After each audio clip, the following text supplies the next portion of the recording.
श्री राधा जी के विचार प्रथम संपुट के देख रहे थे कि जब आपको ऐसा प्रेम हो जाए कि आप कृष्णमयी हो जाए, आपकी हर वृत्ति केवल श्री कृष्ण की प्रति उठे, अखंड वृत्ति, जहाँ केवल श्री कृष्ण को सुख देने के सिवा और कोई बात न हो उठे और संसार सारा विस्मृत हो जाए, तभी कहा जाएगा कि आपको श्री कृष्ण से प्रेम हो गया।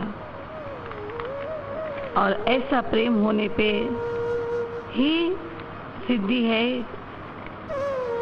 कि ये प्रेम बताया नहीं जाता, किया नहीं जाता, हो जाता है। यह प्रश्न होता है, क्या ऐसा प्रेम हमें मिल जाए तब तो किसी को प्रेम तत्व समझाने की चेष्टा हम कर सकते हैं ना?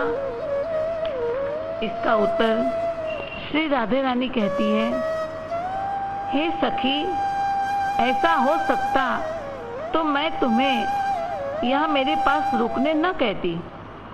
मैं भी 2-4 घंटे तुम्हें प्रेम तत्व समझाकर स्वर्ग जाने देती। अतः यहाँ दूसरा संपुट, दूसरा प्रेम का रत्न आरंभ होता है।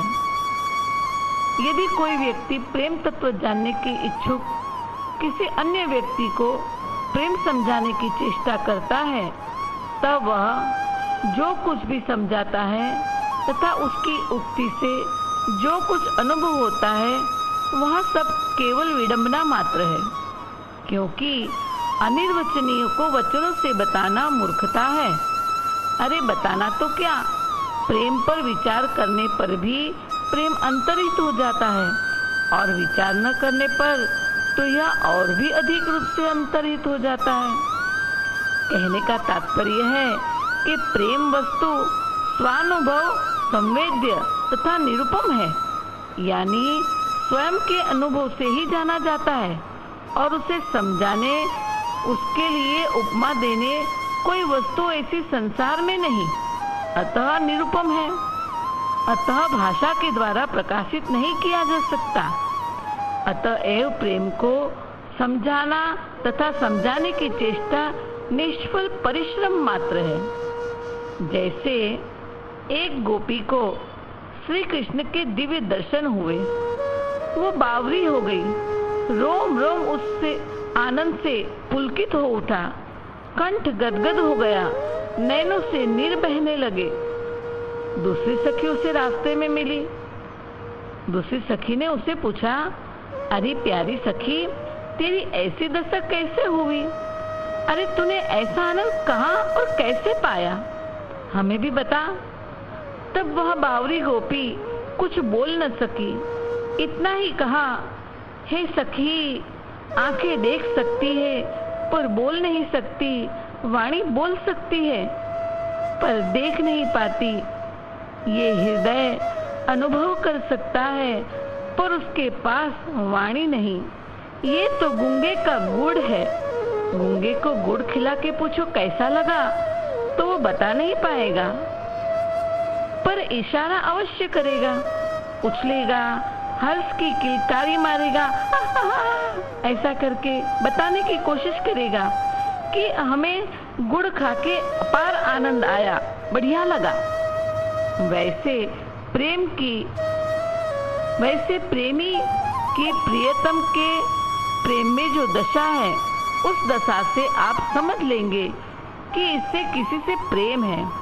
प्रेमी तो प्रेम सागर में डूब गया है, तो बता कैसे सकता है? अगर तैरता होता तो बताता कि सागर कैसा है, कितना गहरा है वगैरह। अर्थात प्रेम रूप पदार्थ का बोध अनुभव पर ही निर्भर है। यहाँ प्रश्न होता है कि आपने कहा कि हृदय जिस समय विचार करने के लिए तत्पर होता है, उस समय प्रेम का आविर्भाव हो नहीं सकता, और प्रेम के आविर्भाव के बाद यदि हृदय में विचार बुद्धि जागृत होती है, तो उस समय भी प्रेम रह नहीं सकता, और विचार न करने पर भी प्रेम अंतरित हो जाता है। ये बातें द्विअर्थी है, हमारी समझ में नहीं आ रही, आप उसे ठीक से समझाइए। तो उसका उत्तर है कि विषय जन्य विचार या शास्त्र विचार या प्रेम शास्त्र पर विचार करने पर प्रेम की उपलब्धि नहीं है।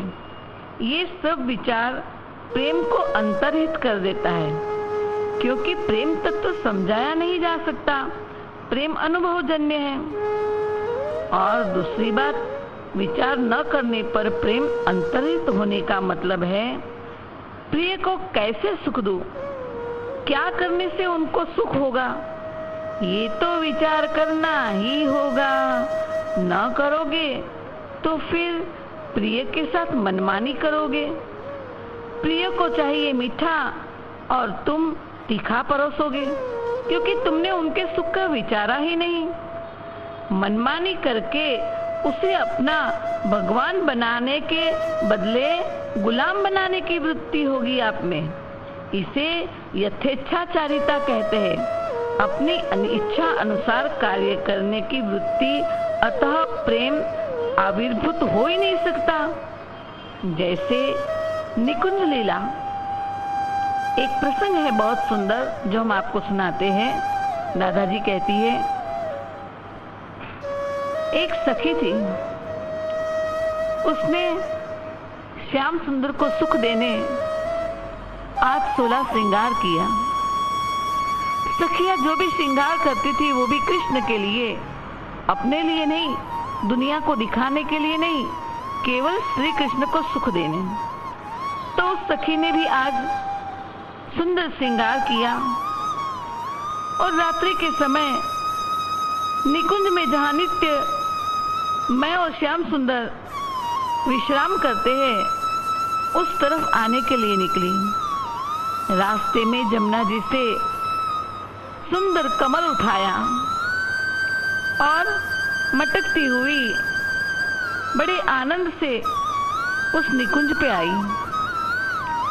निकुंज में आके देखा, अकेले श्याम सुंदर लेटे हुए हैं और उनकी आंखें बंद हो रही है। बड़ी मुश्किल से जरा सी आंख खोल के दरवाजे की ओर देखते हैं, पुनः सो जाते हैं। सखी विचार में पड़ी, मैं तो इनको सुख देने के लिए सज धज के आई हूँ, लेकिन ये तो सो रहे हैं, मैं उनको सुख कैसे दूं? अतः मुझे उनको जगाना पड़ेगा। वो जागेंगे तभी तो मुझे देखेंगे, और मुझे देखेंगे तो उनको सुख मिलेगा।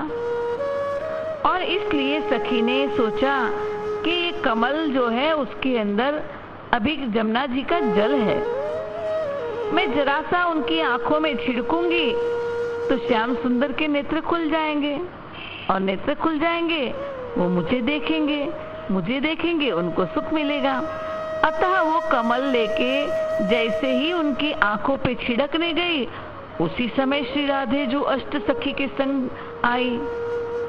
राधे जो आई और पूछा, अरे सखी तू ये क्या कर रही है? श्री राधे तो देखते ही समझ चुकी थी, लेकिन फिर भी सखी से कहा कि ये तुम क्या कर रही हो? सखी ने कहा, हे प्यारी जू, मैं आज श्याम सुंदर को सुख देने के लिए श्रृंगार करके आई हूँ। उनके नेत्र मुझे देखेंगे, उनको सुख होगा। लेकिन यहाँ आई तो देखा वो तो आंखें बंद किए लेटे हैं, उन्हें आंखों में नींद आ रही है। मैंने सोचा 2 बूंद जल पड़ेगी तो आंख खुल जाएगी और वो मुझे देख लेंगे, और मुझे देखेंगे तो उनको सुख होगा। श्री राधे कहती है, अरे सखी, तू अभी भी नहीं समझी कि प्यारे का सुख इस समय किसमें है? अगर किसी को सुख देना हो तो उस व्यक्ति को जिस समय जो चाहिए वही देना ही सुख देना है। उसे जो न चाहिए वो देना जबरदस्ती, वो सुख देना नहीं है, वो तो दुख देना है। तुम्हें अभी समझ में नहीं आया कि श्याम सुंदर को इस समय क्या चाहिए, इस समय उनका सुख किसमें है?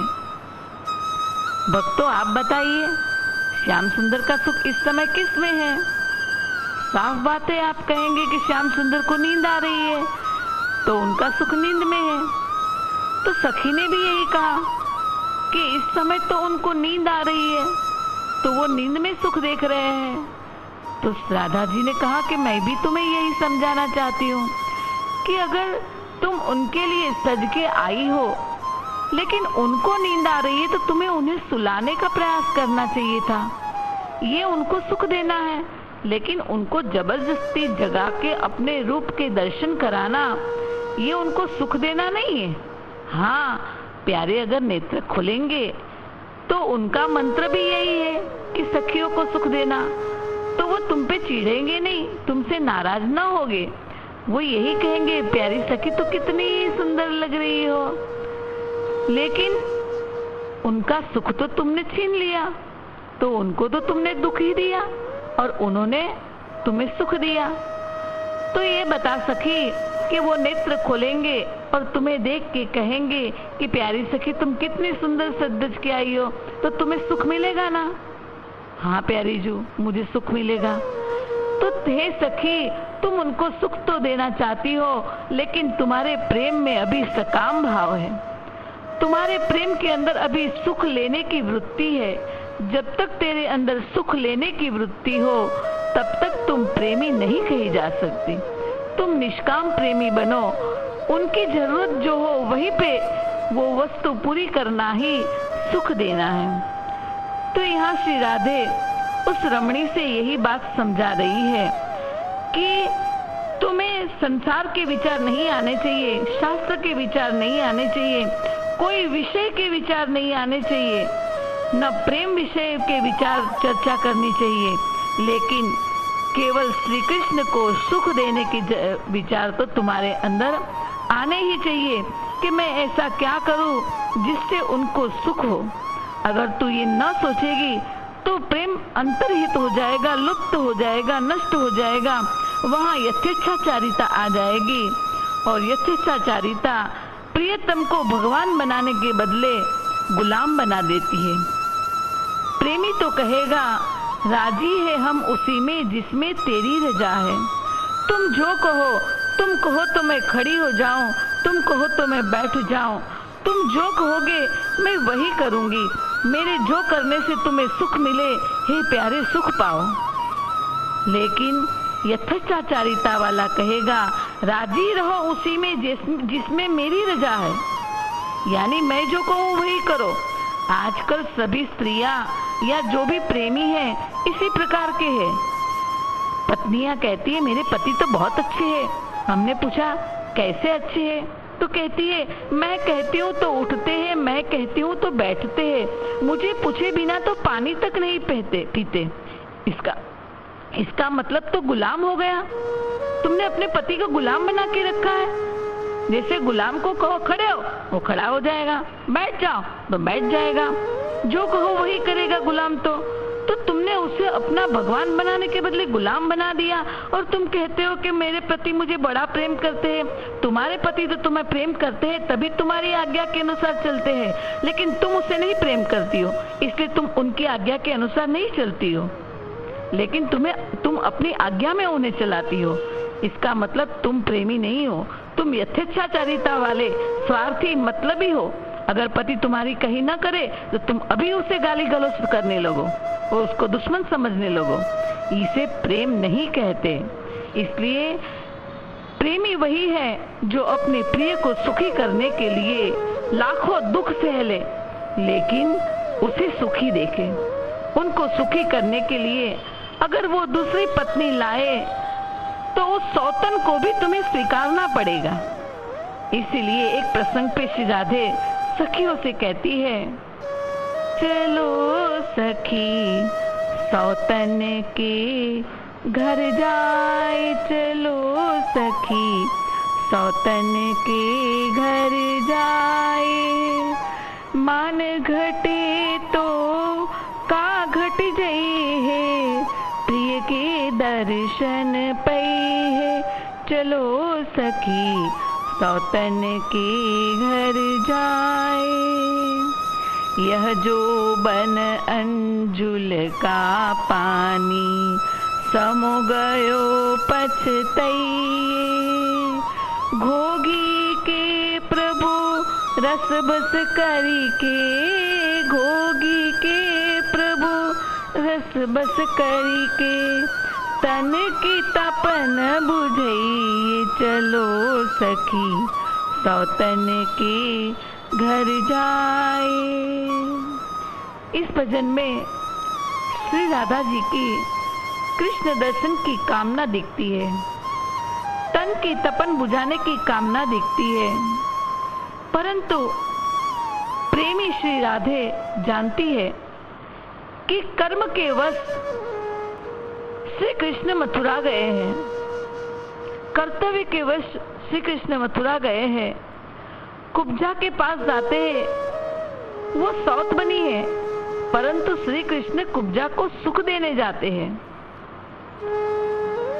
पर वे मुझसे सुख लेते हैं। कुब्जा श्री कृष्ण से सुख ले रही है, सुख दे नहीं रही, लेकिन श्री कृष्ण मुझसे सुख लेते हैं, मुझसे सुख लेने आते हैं, वे सुखी केवल मुझसे है। अतः प्रेमी खुद कामना खड़ी करके उस बहाने प्रिय को सुख देने जाती है। वो यहाँ नहीं आ सकते सुख लेने के लिए, तो हम तो जा सकती है। अरे सौत की तरफ से कोई सम्मान थोड़ी मिलता है, अपमान ही तो मिलेगा। लेकिन हमारा प्यारा सुखी होता हो हमें देख के, तो हम उस अपमान को भी सहने तैयार हैं। इसे कहते हैं सुख देना। राधे कहती है ये जीवन अंजुली का जल है। अंजुली में जल लो तो टपक टपक टपक करके सारा जल खत्म हो जाएगा।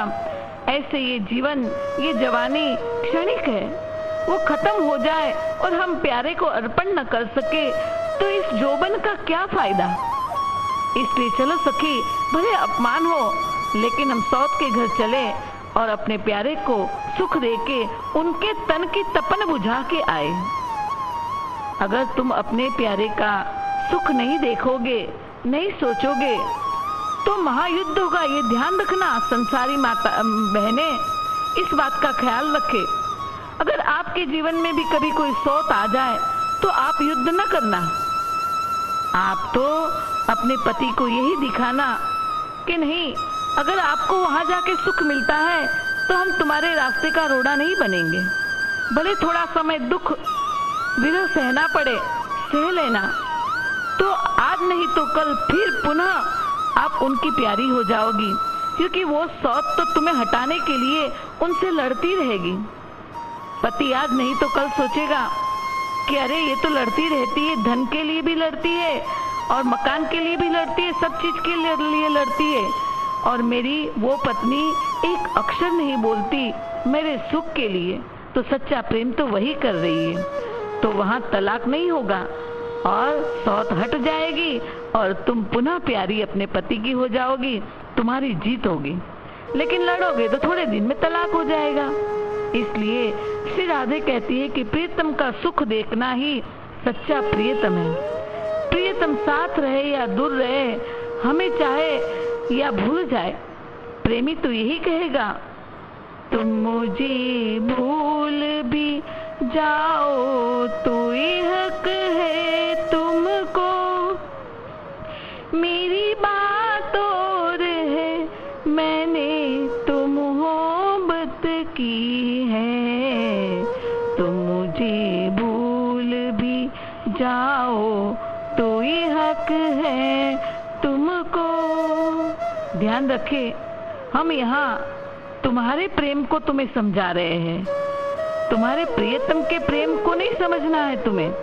तुम प्रेमी हो कि नहीं ये जानो, तो आगे तीसरा संपुट आता है।